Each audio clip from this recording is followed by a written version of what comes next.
উত্তর পারে ধুধু করা জনশূন্য বালির চর, আর আর দক্ষিণ পারে গ্রামের আমবাগানগুলো নদীর কাছে ভয়ে কাঁপছে।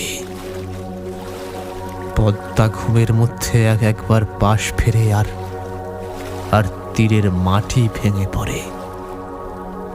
সেখানে ঘুরতে সুবিধা, তাই দেখে সেখানে নৌকা বাঁধলাম। একদিন আমরা দুজন হেঁটে অনেক দূরে চলে গেলাম।